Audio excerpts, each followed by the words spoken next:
Έχουμε μιλήσει πολλές φορές για την παραβολή του τελώνου και του Φαρισαίου, με την οποία αρχίζει αυτή η περίοδο. Σήμερα είναι η Κυριακή του τελώνου και του Φαρισαίου και αρχίζει με αυτό το τριώδιο. Απλώς να επισημάνω από την αρχή ότι ενώ η Εκκλησία μας προσπαθεί με τα γεωγραφικά αναγνώσματα, με τους ύμνους,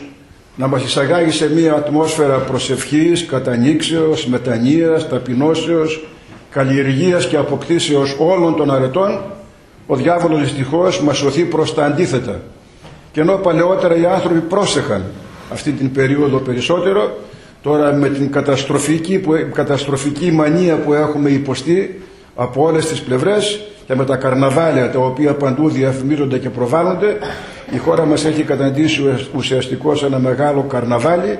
και όλοι τρέχουν να παρακολουθήσουν τα καρναβάλια, τα οποία, ας το πω από την αρχή για να μην το πω στο τέλος, η Εκκλησία μας τα απαγορεύει.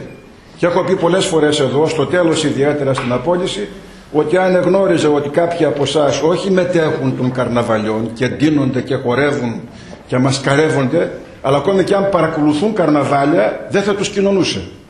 Διότι είναι μια ειδωλολατρική συνήθεια με την οποία, όπως λέει ο Άγιος Νικόδημος, ο Αγιορείτης, στηριζόμενος στον Άγιο Ιωάννη τον Χρυσόστομο, ο διάβολος χορεύει. Μας χορεύει ο διάβολος στην περίοδο αυτή μαζί με τα καρναβάλια και εμείς χορεύουμε μαζί με τον διάβολο και σέρνουμε το χορό. Προσπαθεί λοιπόν η Εκκλησία μας ακριβώς για να μην παρασυρθούμε από την ατμόσφαιρα αυτή, την δαιμονική, την διαβολική, την καρναβαλική, προσπαθεί και με τους ύμνους, τους θαυμάσιους ύμνους, της μετανοίας άνοιξον μη πύλα ζωοδότα, της σωτηρίας εύθυνον μη τρίβα ζωοδότου, προσπαθεί να μας εισαγάγει στο κλίμα αυτό, όπως και με τα γεωγραφικά αναγνώσματα.